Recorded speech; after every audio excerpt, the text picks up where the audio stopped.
All right, guys. So I have an absolutely wild story here for y'all, but just real quick before we get into it, 2 days from now is going to be my birthday, right? On September 7th. We are about 1,000 subscribers away from hitting 50,000. If you guys can get me to that benchmark, like, comment, subscribe, do all of that good stuff, that would be the best birthday present you guys could possibly give me. So appreciate all of the support you guys have been giving me. Let's go ahead and get into this. So here from NPR, right? The headline is how Russian operatives covertly hired U.S. influencers to create viral videos. So you might look at this headline, some of you guys, and you might think, what is this, like a Russiagate 2.0, over-exaggerated kind of situation? Guys, the details in this DOJ indictment that was just revealed are going to blow your mind. We are talking about a company called Tenet Media, where basically like 90+% of its funding was coming from Russians. And they were funneling this money, upwards of $10 million or so. They were funneling this money through shell companies, and they were using the money to pay high-profile, right-wing reactionary commentators like Benny Johnson, Dave Rubin, Tim Pool, etc., to make content for them. Now, it gets even more insane when you think about how much money that is for the amount of videos that they were being asked to create for Tenet Media. It was about $100,000 to $400,000 per video for some of these people, right? Hundreds of thousands of dollars per month being given to these people for a very small amount of content. So there are a lot of different layers to this story that I want to get into. Let's just go ahead and get into some of the details. They say here from NPR, federal officials have accused Russia of using unwitting right-wing American influencers in its quest to spread Kremlin propaganda ahead of the 2024 election. On Wednesday, the Justice Department charged 2 employees of RT, Russia Today, the Russian state media broadcaster, in a scheme to secretly fund and direct the production of social media videos that racked up millions of views. So they weren't just funding some of these people. They were also heavily involved, reportedly, according to this indictment, in the actual content that was being posted, right? They say the RT staffers named in the indictment, and I'm going to do my best on these names here, as Kostiantin Kalashnikov and Elena Afanasieva, have been charged with conspiracy to commit money laundering and conspiracy to violate the Foreign Agents Registration Act, or FARA. They're accused of funneling nearly $10 million to an unnamed Tennessee company that contracted with online influencers with big audiences. Again, that unnamed company is Tenet Media. So Tenet was founded in 2022 by Lauren Chen, a conservative Canadian YouTuber, as usual, Canada not sending their best, as well as her husband, Liam Donovan, whose X-profile describes him as the president of Tenet Media. Chen hosts a show on Glenn Beck's Blaze TV and is a contributor to right-wing activist group Turning Point USA, because of course she is, and she also wrote opinion pieces for RT in the past. According to the indictment, Tenet Media's founders worked with these 2 Russians here, Kalashnikov and Afanasieva, whom they knew were Russian, to recruit influencers to make videos that were published across YouTube, TikTok, Instagram, and X, or Twitter. The indictment says that nearly 2,000 YouTube videos amassed more than 16 million views, which tracks with public statistics on Tenet Media's YouTube channel. Now, they also say Tenet publicly launched in November of 2023 with 6 contributors in well-known right-wing media spheres, including Benny Johnson, Tim Pool, Dave Rubin, and Lauren Southern. The videos they create for Tenet regularly cover conservative staples, including migrant gangs, transgender people, online censorship, and attacks against Democrats like Harris and Joe Biden, right? They say the indictment accuses Kalashnikov and Afanasieva of working with this Tennessee company's founders to conceal the true origins of its funding, right? Basically I think it was over 90% of the funding for Tenet Media was coming from these Russians, right? No questions were asked about where the money was coming from the perspective of somebody like Tim Pool or Benny Johnson. They never had any red flags, right? No alarm bells popping off in their heads as to why they were being offered massive amounts of money to make content for this channel. They didn't ask any questions, right? They say they told the same contributors that the company was being backed by this wealthy European banker named Eduard Gregorian. So it turns out, in reality, Gregorian was a fictional persona. He didn't exist, right? The influencer said that they were unaware of the project's Russian connections. And then we'll get to more of the responses here from some of the guys like Tim Pool and the rest of these conservative influencers who have responded since this indictment came out. Real quick, I think it was Benny Johnson who had some questions about who this Edward Gregorian Thunder guy was. And so this is what they sent him, right? Now, it also turns out that when you try to look up this guy's name, nothing comes up on Google, right? He's supposedly this extremely wealthy businessman or financier, and there's no information about him online anywhere. But they sent Benny Johnson this sheet here, this sort of like, I don't know, it almost looks like an application or something, right? A rundown of this guy's background and history. And you look at this, you can read it for yourselves if you guys want to go through the entirety of the thing. It's very vague. It's very general. It includes some like fake banks and all of that good stuff. Apparently, the main issue that they had with this guy's biography that they were sent was that some parts of it, he talks about like, some woke stuff, right? They thought that he was being too woke and trying to advance social justice because that was a part of his biography, apparently. So like that was the only red flag that came up from some of these people. They continue here with more information. They say that, again, the influencers were unaware of the project's Russian connections. On Wednesday, Johnson, Poole, and Rubin posted statements on X describing themselves as victims, and Southern didn't respond to a request for comment. So here are some of the quotes. This was from Tim Poole. Should these allegations prove true, I, as well as the other personalities and commentators, were deceived. We also had this here from Rubin. I knew absolutely nothing about the fraudulent activity, period. And Benny Johnson said that he had been pitched by a media startup and had negotiated a standard arm's length deal, which was later terminated. His most recent video on Tenet Media's YouTube channel is from August 29th. August 29th of this year, that's like a week ago. That's like a week ago, right? So they also say the Tennessee media company offered lucrative terms, according to the indictment. One influencer was paid $400,000 a month. $400,000 a month, as well as a $100,000 signing bonus, and an additional performance bonus in exchange for 4 videos a week. Guys, I am a YouTuber, right? I know how much money you can make from getting a certain amount of views. Unless you have a video that blows up and it gets 50, 100,000 views, you're really making nothing. Right? If I have a video that gets 10,000 views, I'll probably make like $20 from that in terms of the YouTube ad revenue, right? It's basically nothing. So the fact that these guys, Tim Poole, Benny Johnson, Dave Rubin, the rest of them, the fact that they were looking down the barrel of $400,000 a month and they didn't blink, that was nothing strange to them in terms of where is the money coming from? Who's potentially the original source of this kind of money? This is an obscene amount of money for 4 videos or so a month. It's totally insane.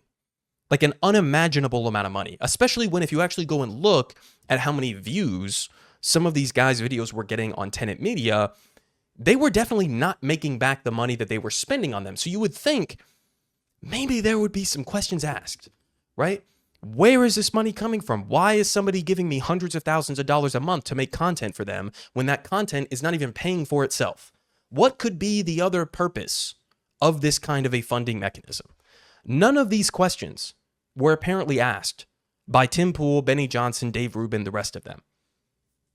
And to me, that says 2 things. Number one, either you're just like complete idiots and didn't really care to ask any follow-up questions, or this is the kind of money that's just constantly thrown in their face. Maybe it's not an unusual thing for a billionaire or corporate interests or whatever group for them to throw hundreds of thousands of dollars in their face. We're talking about millions of dollars a year, guys, right? So this is an obscene amount of money for a tiny amount of content that isn't even really doing that well when it's posted.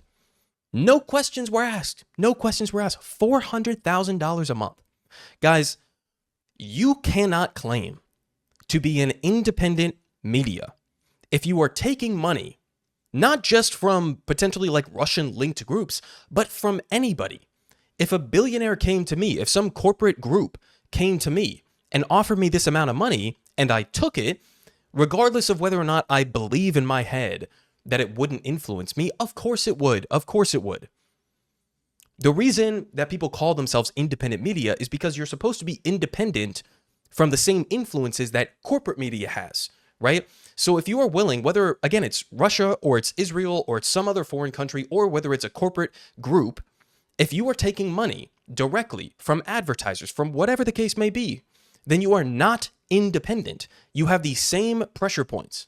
You have the same potential influence from the same interests that we all say corrupt the mainstream corporate media apparatus.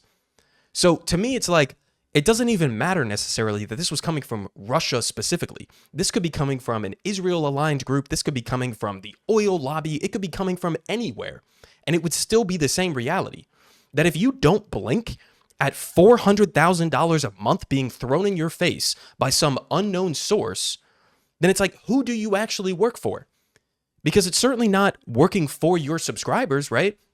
I've never worked with an advertiser on my channel. Not that anybody would even really want to advertise on my channel, given the kind of stuff that I cover and the angle at which I cover it. But like, you are not independent media at this point. You're just not. And so we continue. They say, this Russian, Afanasieva, allegedly exerted a lot of control over the Tennessee company's operations and what it put out, including pushing specific angles that echoed Kremlin narratives. For example, the indictment said that she told the company to blame Ukraine for a March 2024 terrorist attack on Moscow at a concert hall, even though ISIS had already claimed responsibility. The company's founder said that one of its contributors was happy to cover it. So they continue. She also allegedly requested that the company post a video of, quote, a well-known U.S. political commentator visiting a grocery store in Russia. And you can see the picture of this well-known U.S. political commentator over here. It's Tucker Carlson. You guys remember when he put that video out, right? And this is, as I point out, likely a reference to the Fox News host Tucker Carlson, who traveled to Moscow back in February. According to the indictment, a producer at the company told one of the founders, it just feels like overt shilling. It just feels like overt shilling, but was told to put it out there. So they clearly have or had a pretty sizable influence in terms of the content itself, right? Benny Johnson was saying, well, they were kept at arm's length and they had no influence over the coverage. Well, clearly they kind of did, according to this indictment here, right? They also say that Afanasieva also urged the influencers to share the company's videos on their own channels and got annoyed when she didn't think they were promoting them enough, according to the indictment. Oh man, guys. Oh man. We also had this point here that was pointed out by Kyle, responding to Ben Shapiro, who said, this is correct. Dave Rubin and Tim Cast and Benny Johnson aren't the issue here. They were apparently deceived by the company's founders who were allegedly taking Russian cash. Now, to some extent, that's true, right? Apparently, they didn't know that the money was coming from Russia, right? But as pointed out here by Kyle Kalinske, he says this is fucking bullshit.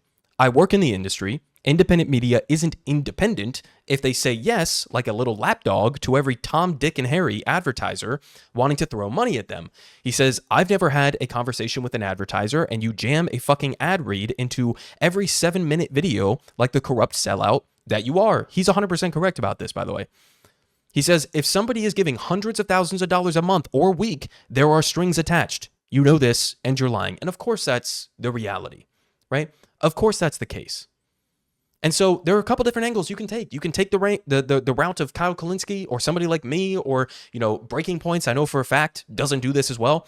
Like, you can take the route of not directly communicating with advertisers and be funded by your subscribers, be funded through Patreon or through premium subscriptions or whatever the case may be. You can take that route.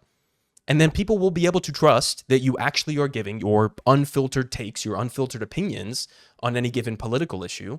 Or you can take the route of directly taking money and doing ad reads from advertisers, or in this case, indirectly taking money from foreign governments, again, whether it's Russia or Israel or anybody else.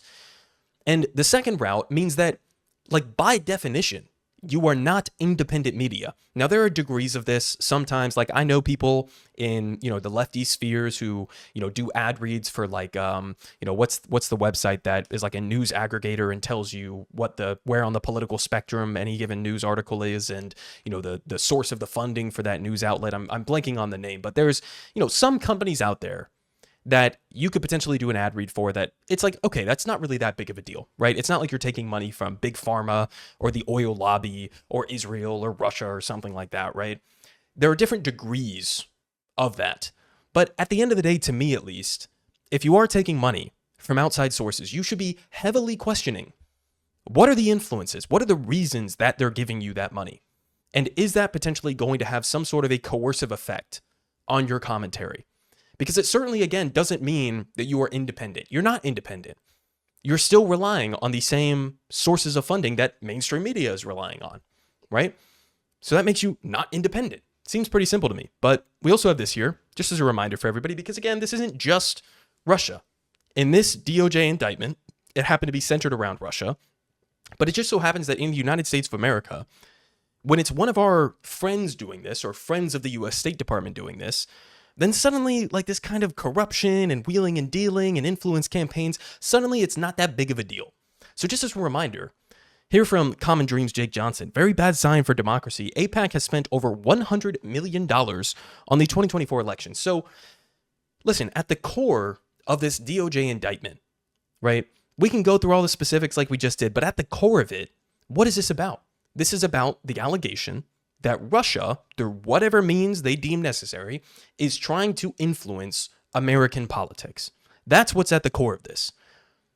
Is that not exactly what this is? When you have a group like the American Israel Public Affairs Committee that is spending tens, if not hundreds of millions of dollars in any given election cycle, specifically to oust any elected representatives who are critical of a foreign government like Israel, is this not like even a more overt form of corruption, a more overt form of political influence?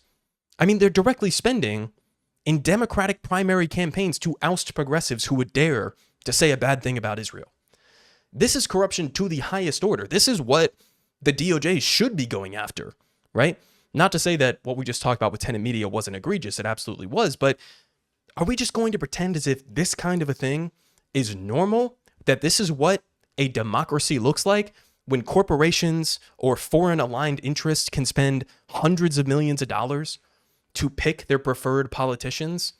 And we know for a fact that usually in American elections, whoever has more money ends up winning the election. That's the reality. And so we have this system of legalized corruption and bribery, and we turn the other way when it's a U.S. ally involved in the corruption, involved in the influence peddling. But this is the same shit. $100 million just in 2024. We also had this story that I covered a while ago, a couple months ago, back in June, I think it was. Israel targeted more than 120 U.S. lawmakers in disinformation campaigns. So are we going to sanction Israel for this, by the way? The lawmakers were mostly Democrats, and the campaign involved pro-Israeli military posts on their accounts.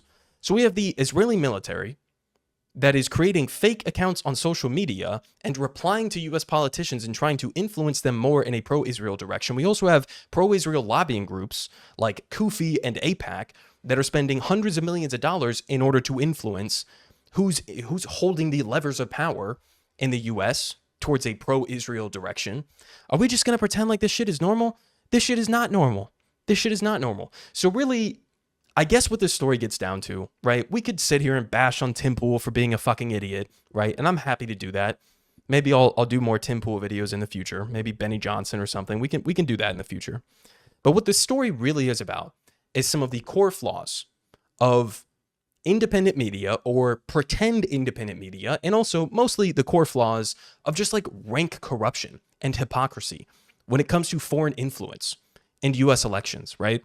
I mean, another example, if we want to put Israel to the side, Trump, right? He did the bidding of the Saudi government. Now the Saudis have given him millions of dollars through his live golf tournaments at his, facilities, and he's making a bunch of money off of that. You also had his son-in-law, Jared Kushner, who got billions of dollars from the Saudis to his investment firm after he was in charge, supposedly, of Trump's foreign policy in the Middle East.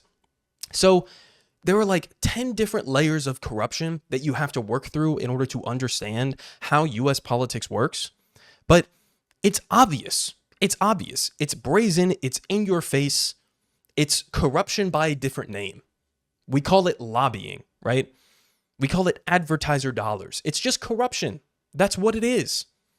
And so again, it's a broader story than just Tim Pool and Benny Johnson and whoever else the case may be, Dave Rubin, right? I'm sure they're idiots. They didn't know that it was coming from the Russians and whatever, and they're just like unwitting stooges, I guess. But let's be real, guys. I mean, what is the outcome of this?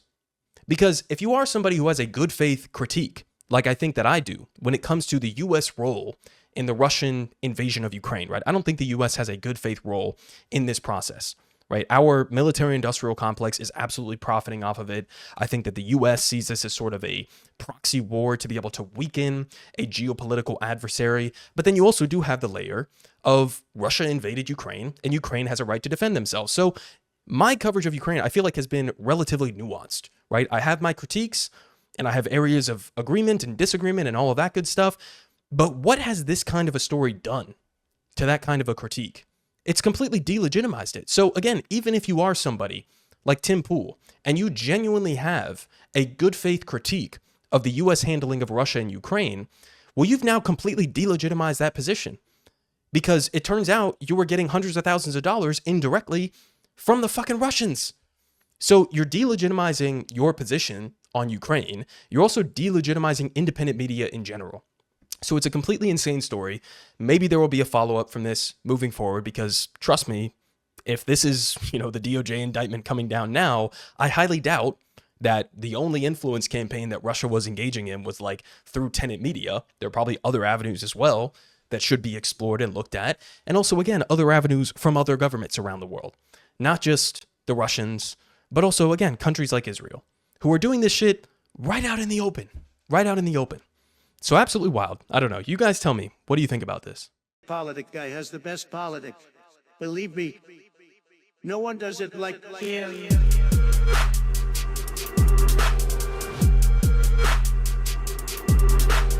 Believe me, everyone is saying